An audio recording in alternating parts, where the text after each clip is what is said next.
Okay, class. Today we're going to talk a little bit more about lyric poetry.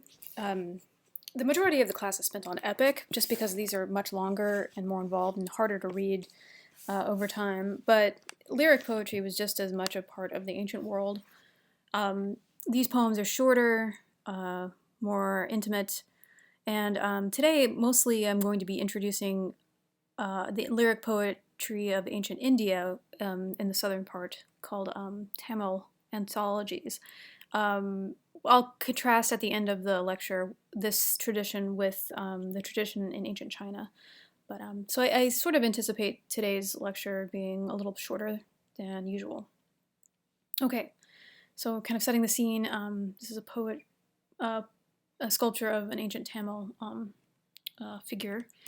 So anyway, let's do, before we jump into the specifics, let's review lyric form to distinguish it from epic. So background, lyric poetry is a formal poetry. It takes a particular form. There are conventions and rules and meter usually to it. So it's a formal poetry that expresses emotion typically through the first person pronoun, the I, in lyric poetry. Particularly in the West. It might not be an I, maybe it's a we or something else. Songs today, song lyrics are also in the lyric mode, so we still have this tradition. It's always been popular throughout time.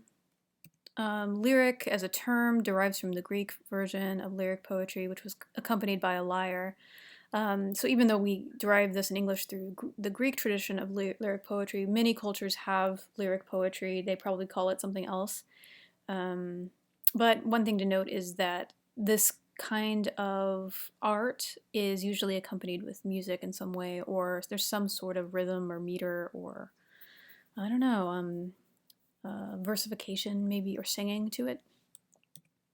So how to interpret lyric poetry, this is how I do it. I find it easier to wrangle sometimes if you start breaking lyric poetry down by focusing on the construction of the I, like who is speaking. What can you tell about the speaker, what they value, what their concerns are, what they look like maybe, or what they wish they look like. What can you tell about the speaker through how the speaker is speaking? What can you tell about the audience? Because the audience is also being constructed in a way too, through the speaker's voice. So their particular audience might be idealized in a way that might not match up to reality. Like, is there evidence to tell that there's a kind of a disconnect between expectations and stuff? Also, we are the audience of the lyric poem as well. We're reading it. Are we meant to be aligned with the audience that the speaker is speaking to? Like, are we the audience? Or are we witnesses to some other sort of relationship? And so through this, like, I and the audience, through the speaker and the audience, there's some embedded sense of relationality. And from this, we can derive the values of the speaker and perhaps extrapolate about expectations or norms for the culture. So maybe we could say something about class or religious status or masculinity, femininity, sexuality, these sorts of things, race. A lot of this stuff can be revealed through how people speak. So anyway, feel free to interpret these as we go through some of the examples.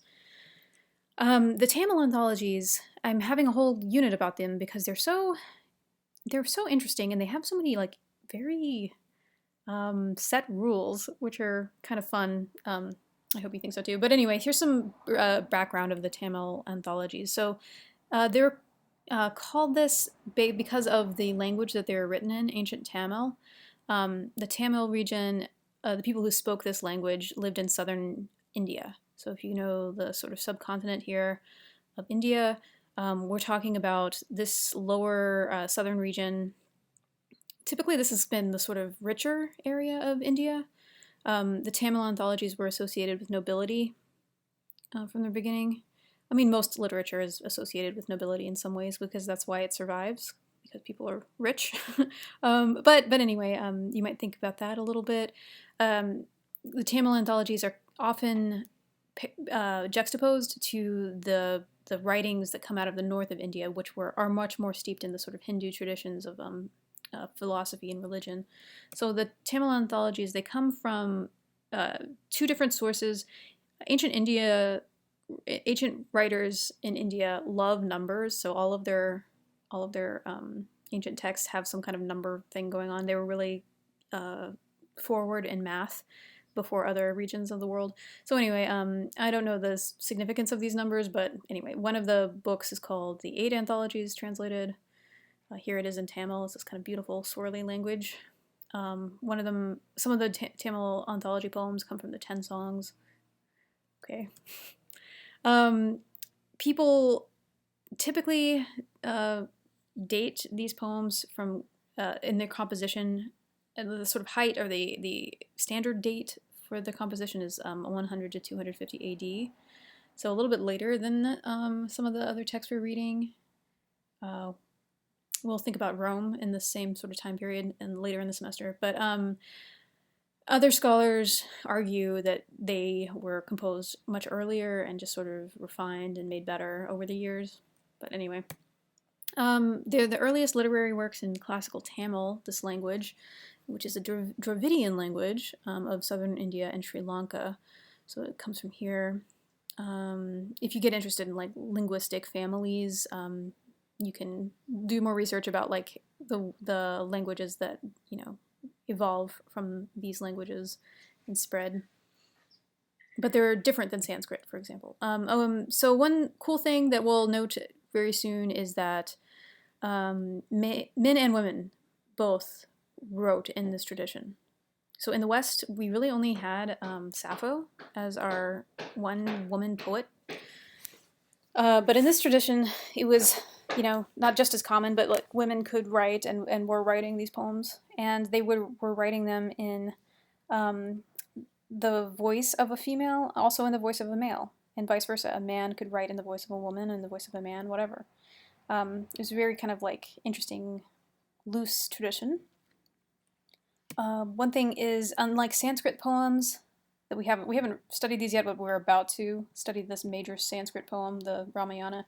So unlike those that we'll study next week, these poems, the Tamil Anthologies, aren't interested in philosophy or moral abstractions. Instead, they're interested in daily life. So they're not necessarily trying to convince us to become better people. They're more concerned with like relationships, like how people treat each other.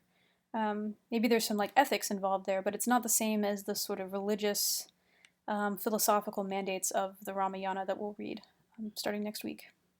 So these are, in fact, as you start reading them, you'll note that they seem very modern. You know, you can kind of picture people putting them to music now and having meaning kind of derive throughout the centuries. In a related point, these poems are anthropocentric, meaning they center on humans. The Anthropocene or whatever. They center on humans, not really animals, not really nature either. If there is nature imagery or animal imagery, those images are being used to think about the people involved. This is going to be really different from the Sanskrit poem we'll read, where like a monkey is like literally a reincarnation of someone's spirit. It's not just like a monkey's a metaphor for humans. The monkey is himself like a character, you know. So anyway, we'll talk more about this starting next week when we start the Ramayana. But here we're mostly interested in humans relating to one another in the Tamil Anthologies. A little bit more about them. These kind of get more into the rules of the Tamil Anthologies. They're also called Sangam Literature. I think this is used kind of interchangeably. I believe nowadays people refer to them more as Sangam Literature, but anyway. There's two themes that organize the poem: love and war poems. There's love poetry and there's war poetry. So love poetry, the term in Tamil is akam, so I might be using this interchangeably with love. This is how it's spelled in Tamil. Love poetry, it's about love, but like love metaphorically also, so like it's associated with the home, the inner life, the home, the heart, so people's inward self. Often includes dialogue between a hero, a heroine, and or her intimate female friend. So these very intimate kind of lyrics about domestic concerns, concerns of the heart. So that's Occam poetry. And then there's Purim poetry, war poetry. So also war is being used metaphorically here too. War refers to outer life, so public life. These poems often include praise to patrons of the poets.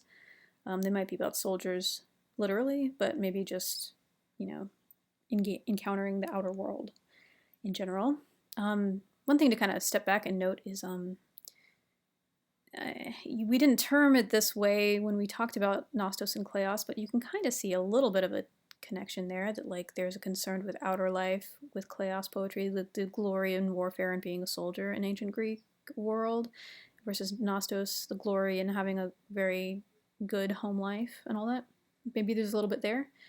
It's a possible connection with some contrasts. Also possible connection is the goddesses who are associated with both love and war. You remember Ishtar from the Epic of Gilgamesh. She had sort of both capacities tied within her. And these poems are organized along the same principle. There's no strict gender rules in the poetry. So male poets of the tradition would often write in the voices of female speakers. They'd write in love poetry that way. So this is a poet's name, Capilar. Female poets, Avayar, so this is one of the female poets who was famous, she would often write poem poetry. So this is kind of interesting, that it's the sort of supposition is that perhaps to know truly what is truly what a woman should be, maybe a man can better capture that, or at least the expectations for femininity, perhaps, and then maybe a woman can better capture the expectations for masculinity in public life, or something. That would be an argument someone might make. You can disagree, of course. But anyway, it's kind of interesting that the poets would kind of swap genders. There's a sort of play going on. The ideal hero, if we're thinking about the poetry constructing sort of an ideal hero or ideal heroine, at least the ideal hero, the male, should have both sides to him. He should be both, an Akam and a Purim hero. Okay, more rules. There's a connection forged in this poetry between the landscape described and human relationships. So, as I said in an earlier slide, everything's anthropomorphized, anthropocentric. So even the landscape is kind of like an invitation to think more about the humans involved in the landscape, as opposed to like nature as a separate thing from humans. So some of the poems are hill poems, so they describe landscapes that have to do with hills. If you see hills mentioned, this is like poetry about lovers meeting up. So like they're actually in love, like they want to meet in kind of secret, that kind of stuff. In distinction of pastoral poem, pastoral poem comes from the same word as pasture. So like these are poems that have to do with like farming and caring for sheep, like cultivating animals or crops and stuff. Pastoral poems, they designate domestic happiness or marriage. So these lovers, they still love each other, and but they're not like trying to meet up, like to be secret about it. They're actually married. It's a kind of a public-facing love, happy relationship. Okay, field poems. So I guess a field is different than hills. I don't know. Some of these start to get kind of confusing to me. But anyway, field poems. These are also sort of secret, but they're secret for a different reason. The hero is usually married, and he's having some sort of like extramarital affair. He's cheating on his spouse, usually with a courtesan, some sort of sex worker figure. Or maybe they're poems about lovers who are now angry at each other. So they're not like, the love is not new and exciting anymore. It's kind of like a problem, maybe. Seashore poems. So if like the shore, a coastline is mentioned, this landscape implies separation or anxious waiting. So the lovers are separated, for some, negative, it seems, reason. And then desert wasteland, which you can probably picture. This is going to be bad. They tend to designate problems. Elopement, so like sneaking off to get married. Maybe there's hardship, involved with the lovers, or maybe just the hero is on some sort of arduous journey or something. So anyway, pay attention to the landscapes. As we start to look at particular poems, some of these connections will help us interpret the poetry. Okay, so also, great. This is great news, right? The poet will mix these landscapes to create tension. So maybe like, the lovers met on a hill, but now they're at the seashore and things are kind of, not great because they're separated or something. I don't know. Anyway, so like, whatever. Pay attention to landscapes as you read these. Okay, so here's one. So I'm going to read it aloud, and as I do, try to, pinpoint what's going on. Would you characterize this as what particular landscape poem? Would you call it a love poem or a war poem, Occam or Porum? Is there anything we can say about the speaker? What can we get out of this poem? Okay, so I'm going to read it, then I'm going to pause and let you think a little bit. Okay, so what she said. So in fact, a lot of these poems, the title tells you who the speaker is a little bit. So what she said. So what she said is this, the poem. So our speaker is probably female. Note that it's been written by Capilar. This was a male writer, but he's writing in the voice of a female. Okay, what she said. Once, if an owl hooted on the hill, if a male ape leaped and loped out there on the jackfruit bough in our yard, my poor heart would melt for fear. But now, in the difficult dark of night, nothing can stay its wandering on the long sloping mountain ways of his coming.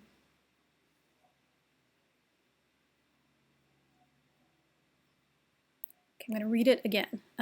This is basically two long sentences. So one sentence that's associated with once, and then another sentence that's associated with now. So at one point, now. So there's a contrast. So I'm going to read it again, try to figure out what's being contrasted. Okay, so what she said. Once, if an owl hooted on the hill, if a male ape leaped and loped out there on the jackfruit bough in our yard, my poor heart would melt for fear. But now, in the difficult dark of night, nothing can stay its wandering on the long sloping mountain ways of his coming. Okay, so let's start trying to interpret this. I've already sort of like given a little bit of a hint here, like the sort of contrast, once, now. But let's start associating the sort of rules of Tamil poetry on this poem. So do you see any landscapes mentioned? Here's a hill, and then someone's yard, and then mountains. So it seems like hills and mountains, I think, are kind of being emphasized. So let's look back on the hill. So hills are lovers' meetings. Okay, so if lovers are meeting, that's usually like, a good sign. They love each other. They're meeting up. In this poem, these lovers aren't exactly together, because we can tell that because the guy is coming. His coming. So like he's not there yet, but he's coming. So it's exciting. Occam Porum, would you say this is a love poem or a war poem? There is kind of a sense of outside and inside. Like there's stuff going on in the hills, there's stuff going on in her yard, and then wandering in the mountain ways. It does seem kind of outside, but I would also say that this is probably an Occam poem because it's about love. The speaker mentions her heart, my poor heart. Okay, I'll read it one more time, and then I'll start telling you what I think it means. Of course, you guys can disagree with me. Okay, but one more time. What she said. Once, if an owl hooted on the hill, if a male ape leaped and loped out there on the jackfruit bough in our yard, my poor heart would melt for fear. But now, in the difficult dark of night, nothing can stay its wandering on the long sloping mountain ways of his coming. Okay, so the speaker. We know it's a female. What do we know about her? She doesn't really use the I so much. She does say our yard. So she lives in a place with other people. Maybe she lives with her lover. Maybe she lives with her family. I don't know. The speaker is talking about other figures. There's a male ape, there's an owl, and then there's his coming. This his coming, the person who's coming to her along these long sloping mountain ways, I assume this is probably her boyfriend, the person she loves. So what's going on here, to my mind, is there's a contrast between how she felt once and how she feels now. So at one point, she was very scared. So at one point, if she heard an owl hoot, or if a male ape leaped and loped, my poor heart would melt for fear. So there was a time once when her poor heart was melting, literally, because she was so afraid of, like, sounds from nature, an owl or a male ape. But now, she's no longer so fearful, it seems. Now, in the difficult dark of night, nothing can stay its wandering on the long sloping mountain ways of his coming. This is really interesting. What is its wandering? Nothing in the, but now in the difficult dark of night, nothing can stay its wandering on the long sloping mountain ways of his coming. Its is a pronoun. It's going to refer back to an antecedent, a noun, that it's replacing. The noun it's referring to my mind, is her heart. So at one point, her heart would melt for fear, just based on sounds, but now, nothing can stay her heart's wandering on the long sloping mountain ways of his coming. So it's kind of interesting, like you assume that it's going to be the man coming to her along these mountain ways, but actually it's her heart wandering on the mountain ways that keep him from being with her. And her heart is so brave that nothing can stop it in the difficult dark of night. So it's interesting. So it's like, to my mind, it's a brave woman, a woman who's made brave through love, where she was fearful before. Yeah. So anyway, you might disagree a little bit. Feel free to talk about this in your discussion posts. Okay, here's one poem. Here's another What She Said. So this is another by Capilar. This one has a different feel. Okay, so I'll read it again. Maybe I'll go faster this time. Okay, only the thief was there, no one else. And if he should lie, what can I do? There was only a thin-legged heron standing on yellow legs as millet stems and looking for lampreys in the running water when he took me. Okay, I'm going to read again. Think about the landscape. Is it a love poem, war poem? What can we say about the speaker? Here's a specific question. Who is this thief that she's talking about? Okay, so I'll read it again. What she said. So here's what she said. Only the thief was there, no one else.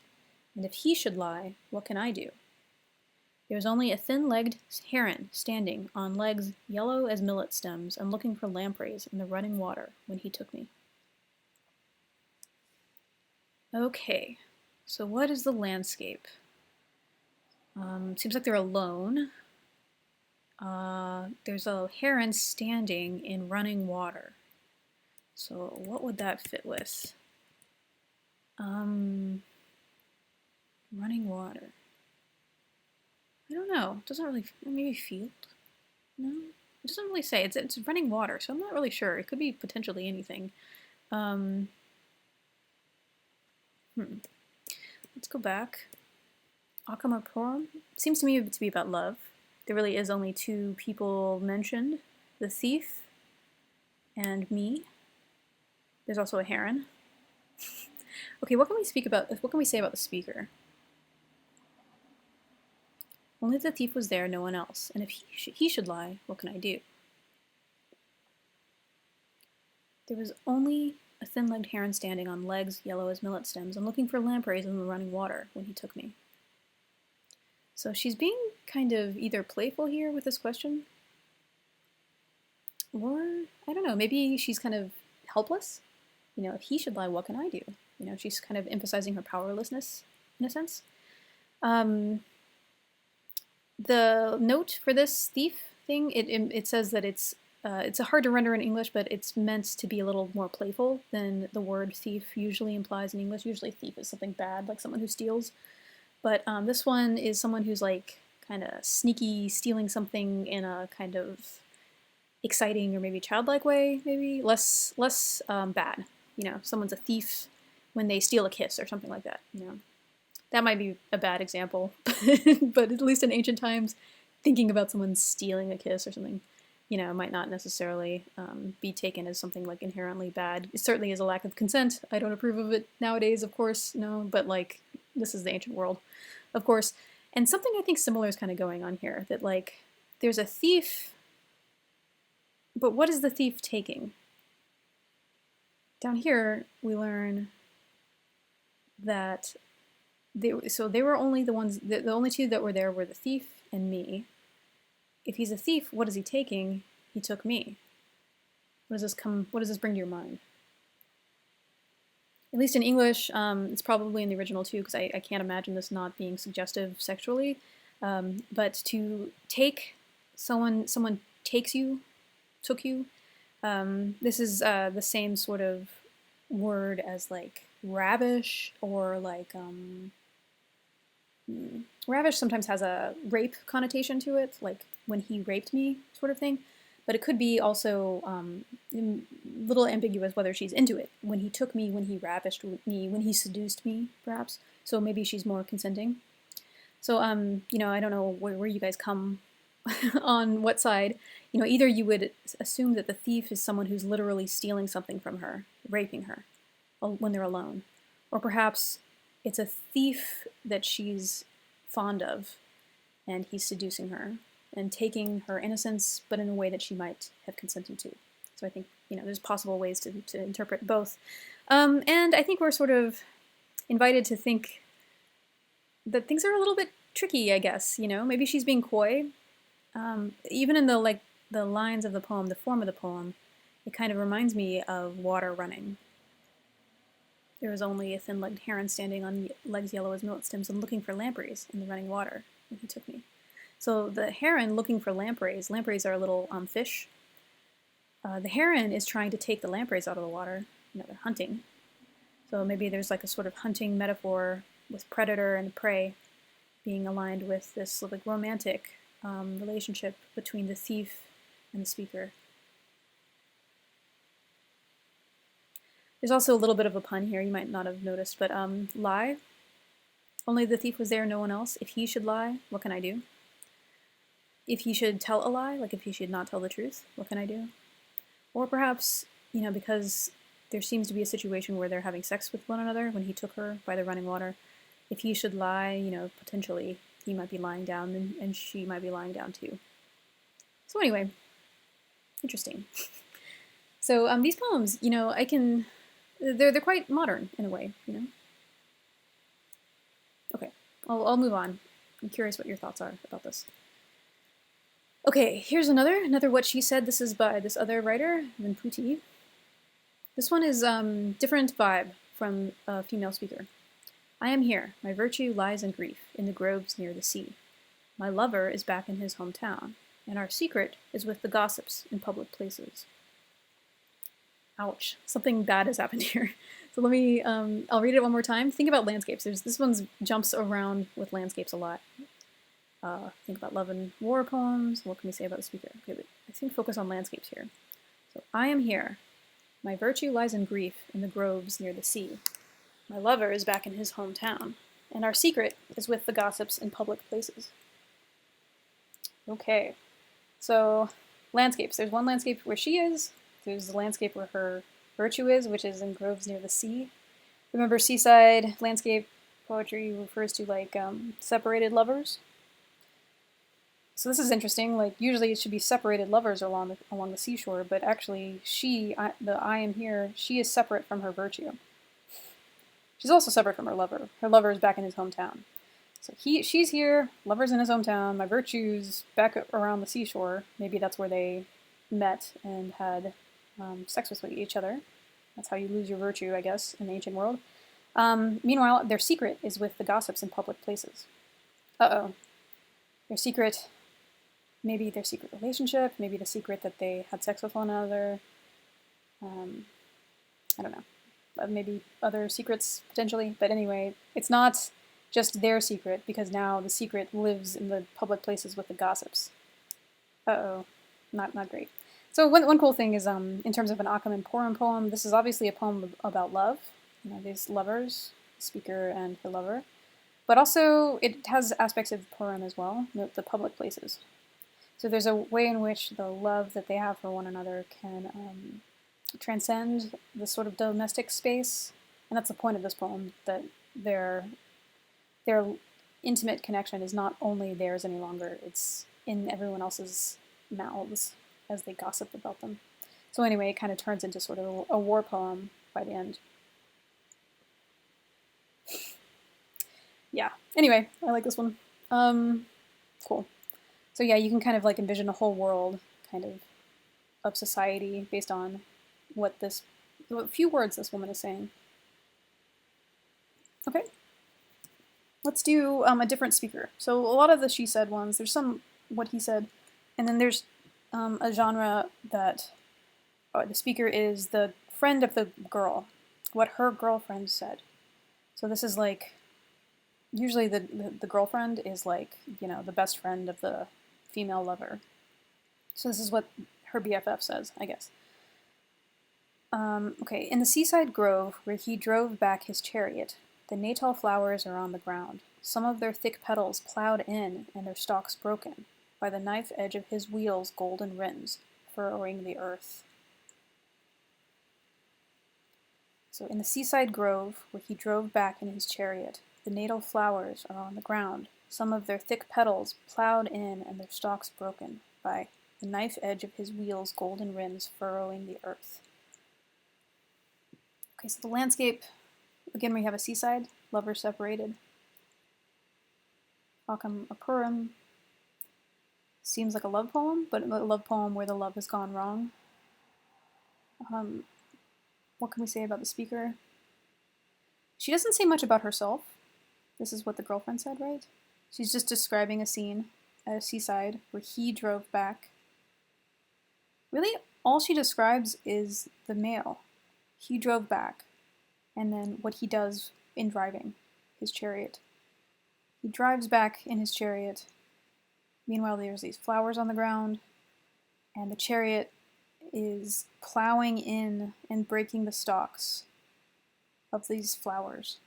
So the chariot's just ruining these flowers and plowing them into the dirt with a knife edge on their golden rims. So it's like he's got a fancy chariot, and he's cutting into the flowers, plowing them in. There's like very vivid verbs here. Plowed in, broken, furrowing the earth. So we get this image of this guy like in his chariot really just like going to town, destroying these flowers and shoving them into the ground. That's obviously some sort of metaphor for something. We have a hint of it with the seaside grove, so it's like lovers who are parted. Not only are these lovers parted, but the male is doing something that seems very destructive, kind of unnecessarily so. He could have avoided running over the flower petals, but he's not avoiding it. He's really relishing in ruining these flowers. So if the friend of the girl is saying this, we get the feeling that maybe she is feeling badly for how her friend was treated by this man. Right? There might be the sort of metaphor is that her friend are the flowers, or maybe her friend's like chastity or like virtue, or maybe just her friend's feelings. Her friend was with this guy in the seaside when they were together, but he treated her very badly, it seems. Okay, so feel free to, weigh in on your interpretations of these poems. If you see something I don't see, that's great. I'm not an expert on anything. I just have had practice reading poems before, so, but yeah, you guys, everyone sees something different, so let's keep going. This one's really interesting because it's not the typical he, she, or her friend, but now the she is a concubine, so a sex worker. So concubine being like someone who has sex for money, like she's paid to cultivate an intimate relationship with another person. Usually it's a female in the ancient world cultivating this relationship with a man. Okay, so here's what the concubine said. You know he comes from where the freshwater sharks in the pools catch with their mouths the mangoes as they fall, ripe, from the trees on the edge of the field. At our place he talked big. Now, back in his own, when others raise their hands and feet, he will raise his too, like a doll in a mirror. He will shadow every last wish of his son's dear mother. Okay. Interesting. This is a field poem. Let's remind what field poems were about. Fields poems are married heroes' infidelity with courtesans. Perfect. And that's exactly what's going on in this, it seems. The concubine, there's a male figure, right?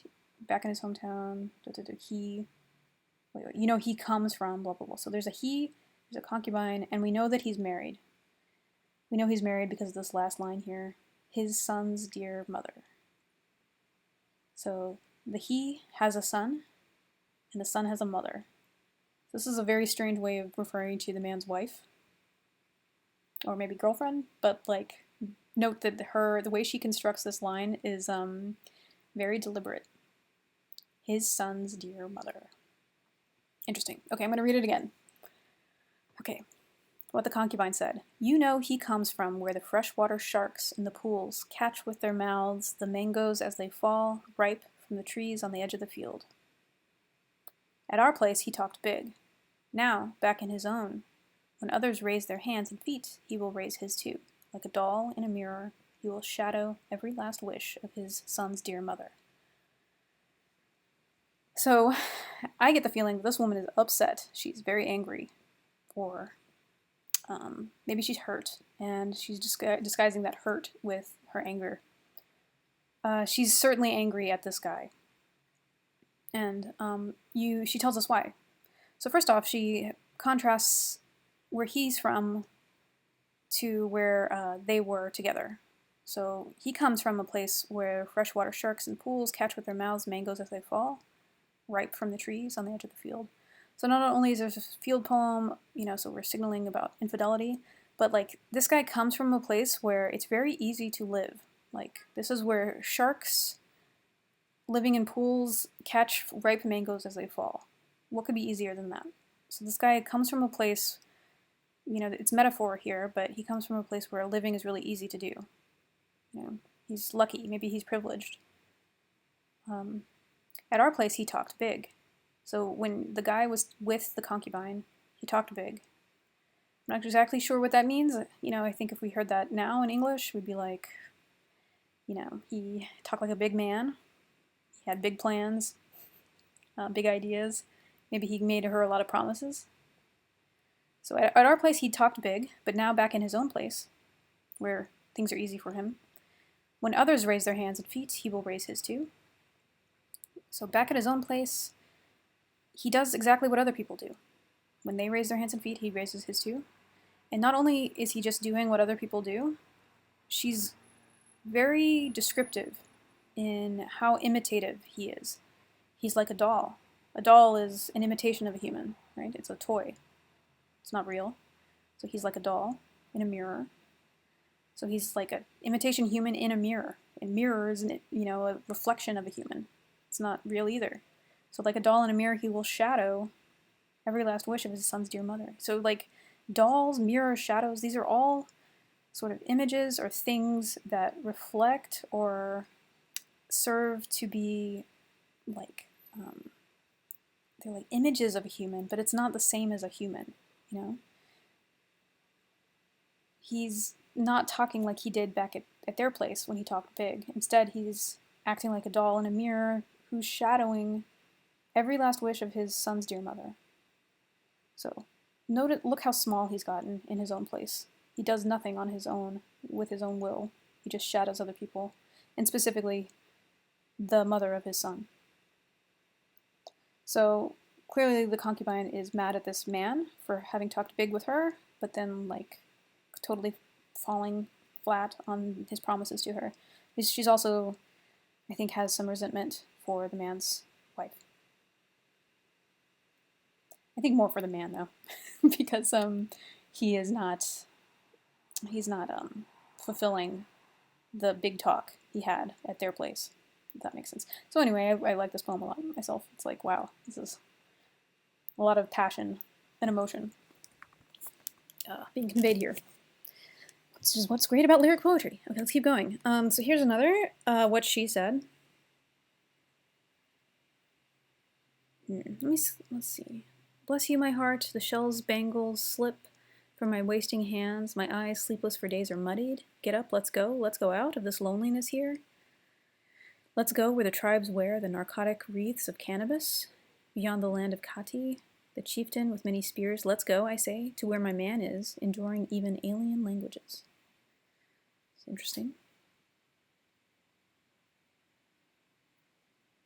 This is another sort of woman with a brave heart, where her heart had been sleepless. Her heart had been, let's see here, bless you my heart, the shell's bangle slips from my wasting hand. My eyes, sleepless for days are muddied. Let's get up, let's go out of this loneliness here. So she's lonely, she's sleepless, her eyes are muddied, her bracelets, her bangles are slipping from her wasting hands. Let's get out of this loneliness here. And then she's gonna go to a really foreign place. Let's go where tribes wear the narcotic wreaths of cannabis, beyond the lands of Kati, the chieftain with many spears. Let's go to where my man is. So she's going to go out into the world to find her man, enduring even alien languages. Very interesting. So yeah, she seems brave to me, and probably brave because of the separation between her and her lover. It's exciting. So I won't say more about that one. Feel free to weigh in your discussion posts. This one's very sweet. We've been reading a lot that seem to paint men in kind of a bad light. This one is a very emotional and like loving male figure. So from a man's perspective, what he said. The heart, knowing no fear, has left me to go and hold my love, but my arms left behind cannot take hold. So what's the use? In the space between us, murderous tigers roar like dark ocean waves circling. In oh, how many woods between us and our arms embrace. So I'll say it one more time. What he said. The heart, knowing no fear, has left me to go and hold my love, but my arms left behind cannot take hold. So what's the use? In the space between us, murderous tigers roar like dark ocean waves circling. In oh, how many woods between us and our arms embrace. So clearly there's a separation between the male and his love, the space between us, how many woods between us and our arms embrace. He's separated from her. They can't hug each other. However, even though they're separated physically, his heart, fearless, has left me to go and hold my love. So his heart goes to give her a hug, but his arms left behind cannot take hold. So physically they're separated, but his heart, fearless, has gone to hold his love. Yeah, anyway. And then, you know, it seems like he's sad to me. Like, even though his heart is with her, he's still sad that he cannot hold her physically, because there's a space between us. And in that space between them, there's all this horrible stuff happening. Murderous tigers who are roaring like dark ocean waves. Yikes. So anyway, clearly this guy wants to be back with his love. This sort of reminds me a little bit of Odysseus, perhaps. I mean, you might not think that Odysseus was really trying to get home to Penelope, but he does eventually get home to her. And note the sort of connection with the hugs, you know, wanting to hold your love and not being physically able to. Relatable content, hopefully. I hope not. I hope you're together with your love. Okay, let's see here. Let's skip this one. There's too many. Okay, this one's kind of interesting. This one's about mothers, which I like. So this is a different one, not so much about lovers, about mothers. So this is kind of like speaking to mothers, I think. Also, as I read, I sort of think that this speaker is also a mother, but I'll give you my rationale for that. I might be wrong, but okay, I'll read it. Mothers, you stand against the pillar of my hut and ask, where is your son? I don't really know. This womb was once a lair for that tiger. You can see him now only on battlefields. So mothers. Mothers, you, I assume it's you mothers, stand against the pillar of my hut and ask, where is your son? So the people speaking to our speaker, the you, ask her, where is your son? So I assume that the speaker is a mother as well. So maybe this is like moms talking to other moms. So the other mothers stand against a pillar of her hut and ask, where is your son? She answers them, I don't really know. This womb, the womb of the speaker, was once a lair for that tiger. You can see him now only on battlefields. Okay, so landscape, I guess there's a home, there's our hut, there's also battlefields. I don't think it's necessarily about lovers going on here. This is more about relationship between mothers who have sons and this speaker who is a mother and her son, who she calls the tiger. Is it a love poem or a war poem? Maybe it seems like certainly war is referenced. There's battlefields, but maybe also her love for her son is mentioned a little bit, because certainly the son is not with her. What can we say about the speaker? So the other mothers ask, "Where is your son?" This is sort of implying that the other sons are with their mothers, or at least they come to visit. But the speaker, her son is not there, because others are asking her where he is. And she says she doesn't know where he is. I really don't know. I don't really know. This womb was once a lair for that tiger. So she once had her son with her, like literally, when she was pregnant with him, her womb was a tiger's lair. This is kind of demonstrating she sees her little son as, even as a baby, he was a tiger. She was once his lair, but now he's only present on battlefields. So maybe he was born a tiger and he became one on the battlefield or something like that. But certainly he's not with his mother any longer. Interesting. I like this one. Okay. This one, I think I might end with this one. This one has a good kind of like outward-looking idea. It's called Earth's Bounty. So it's dedicated to the Earth herself, I think.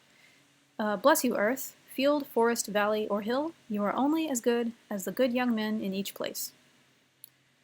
So note, this kind of jumps a bunch of different landscapes. The field poems, forest, I think there's like hill poems, valleys, hills, hill poems, pasture poems. I don't know, there's different landscapes referenced. So maybe this is a commentary on the tradition of Tamil Anthology poems to reference landscapes. This poet, the speaker, is blessing the earth for its many landscapes. And then concluding that you, the earth, are only as good as the good young men in each place. So it's kind of, in some way, it's a bit of a blessing. Like the earth is good if the people are good in the earth. Perhaps it's a commentary on the whole tradition of this poetry, that it jumps from landscape to landscape, and the good people in the poems make the earth good too, or something like that. So maybe it's saying like a seaside poem that's about disconnection between lovers. If the lovers are good, maybe that landscape is also good. But if the lovers are not great, if they're unethical, then maybe it makes the seaside poem not a great place either. It makes the earth bad as well, or something. So anyway, this is kind of I like it myself. I don't know how you feel, but cool. I'm going to roughly transition back to just reminding us a little bit about the lyric poetry in early China. Even though the poems from the Book of Odes, so I'm not going to go through this stuff again, we had this in an earlier lecture. So even though this Book of Odes poems, these poems are, they're not as regimented as the Tamil Anthologies. Like, it's not like one landscape means this kind of thing. You will note that there's a lot of overlaps in the lyric traditions in ancient China too. Landscapes are super important in these poems. Like this one especially, the fishhawk poem. Remember, this was about fishhawks singing guan guan on the sandbars of the stream, gentle maiden pure and fair, fit pair for a prince. Watercress is growing here and there, and then people are gathering it. The sort of sense of running water and watercress growing. We're plucking it out. There's a sense that the humans are in living inside the landscape in this harmonious way. And if you were to go against the harmony of nature, that would be a bad thing. So I think the Tamil Anthologies and the ancient Chinese poems have some potential for connection. And note also that the landscape and its harmony is contrasted with the humans involved.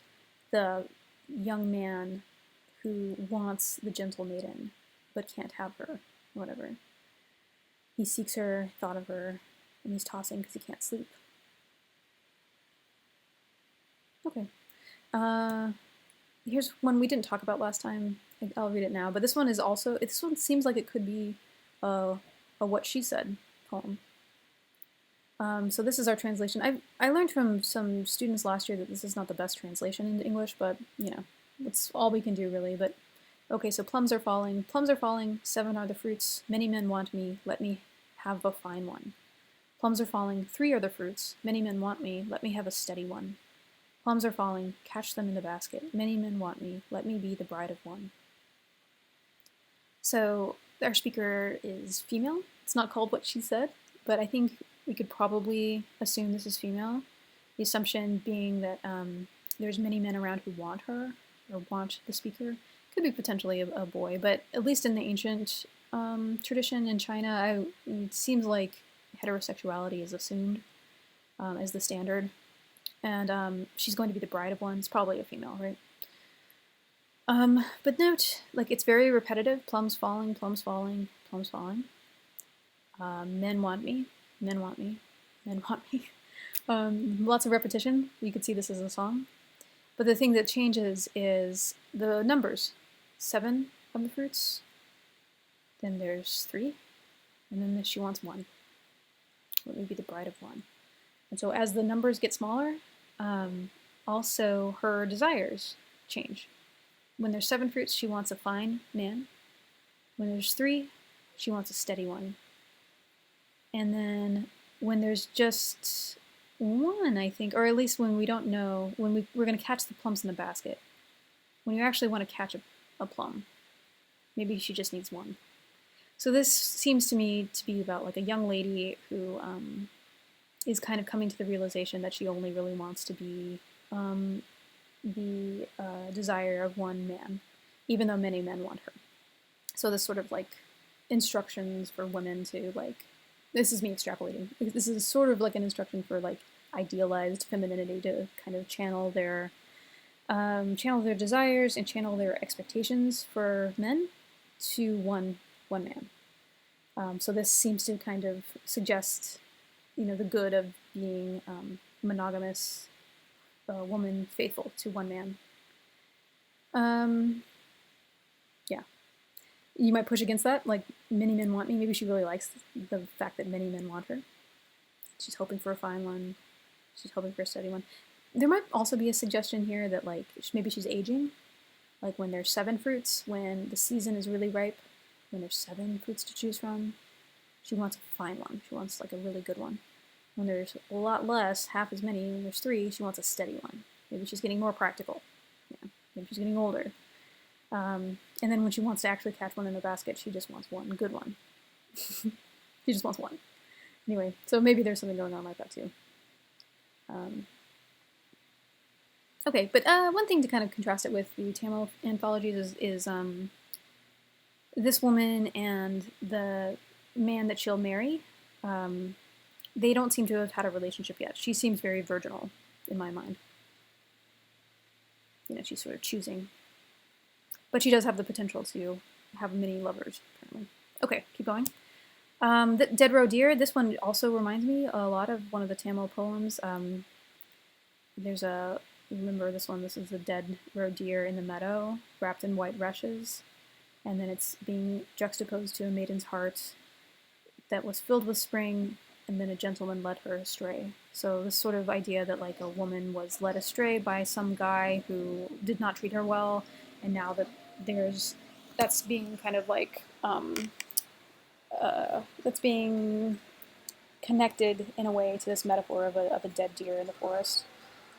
And then Chunsu Please, this is similar too. But anyway, I think that's probably enough. I just wanted to point out that like a lot of these traditions of ancient lyric poetry, they have such complex relationships built up between the speaker and the audience, and then extrapolating from that on the sort of intended or expected or, I don't know. Yeah, intended or assumed relationship between lovers in the world. So I'm going to stop it now because someone has also started mowing the lawn. So I apologize for that.